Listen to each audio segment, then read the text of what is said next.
Thank you very much, Hugh. I'd like to thank the PSC, the BMI and the Stop the War Coalition, not just for organising tonight's meeting and giving Viva Palestina the opportunity to give a report back from the convoy, but also for supporting the convoy from its inception. And that support was critical at various moments on what was a long and difficult journey, but we should be mindful, I think, in looking at those difficulties and looking at the problems that people face, the difficulties we face with various people trying to place obstacles in the roads to us taking aid to the people of Gaza. We should be mindful that those difficulties are as nothing compared with the daily difficulties that the people in Gaza live under, and indeed the people in the West Bank. While we were there, the night that we were there, bombs dropped, Israeli bombs dropped on the people of Gaza, killing, amongst others, a 14-year-old boy. It was quite frightening for us. The closest of us were, I think, 1.5 miles away from where the bombs dropped. It was quite frightening for us for the space of an hour and a half. Not for every hour, every day of our lives, which is what people are facing in the Gaza Strip and also in the West Bank in terms of Israeli reprisals, Israeli atrocities.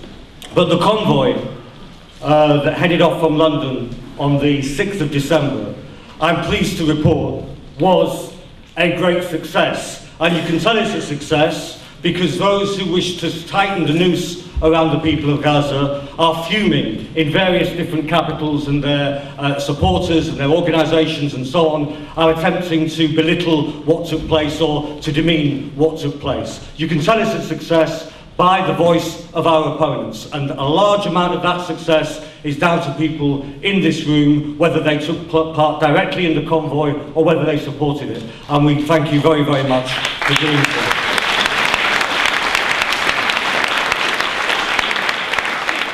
Very quickly, the aim of the convoy was essentially twofold. First of all, to take hundreds of thousands of pounds worth of material aid, medical aid, directly to the people of Gaza. We took a decision early on principle, that we would not hand that aid over to the Israeli authorities at the Ujda crossing points for two reasons. First of all, as many of you will know, there are pictures of aid that's been handed over previously in flames. In flames. It never reached the people of Gaza. This is aid that was indeed donated by such prestigious people as the royal family in Qatar. Didn't make any difference. The aid was burned. So we decided against handing it over for that reason, but also for another reason, which is that we do not regard the Palestinian people as simply a refugee case. We regard them as a sovereign people who are entitled to receive aid directly from those who give it. And there can be criticism for doing this, criticism from some quarters, to say that isn't this perhaps taking a political stand?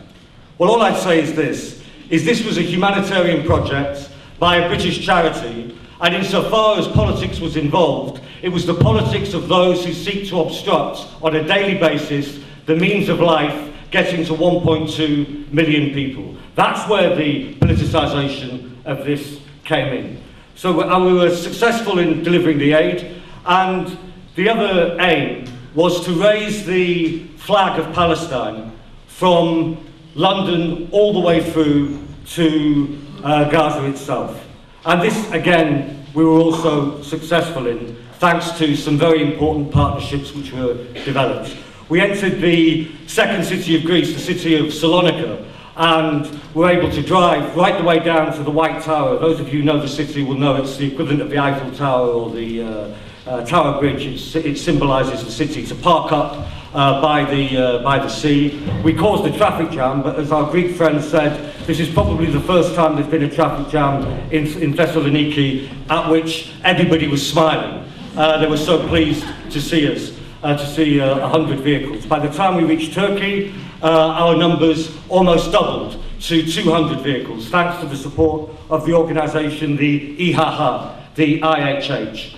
And the Turkish involvement in the convoy was absolutely crucial, because this NGO, this charity, was founded by the current Prime Minister of Turkey, Recep Tayyip Erdogan, and therefore, when immense obstacles were placed in our way, we could call on the support not just of civil society, but also upon Turkish diplomacy and indeed Malaysian diplomacy, which proved critical in opening the gates at Rafah. Very briefly, the difficulties that we faced. First of all, to be told while we're en route to the port city of Aqaba in Jordan, that we would not be allowed to cross from Aqaba to Nuweiba, just 4 hours by sea across the Red Sea to the international port of Nuweiba, and thence it's only 8 hours drive to Rafah. We were told that we would not be able to do that. We were told that we would have to travel all the way back to Syria, to Latakia.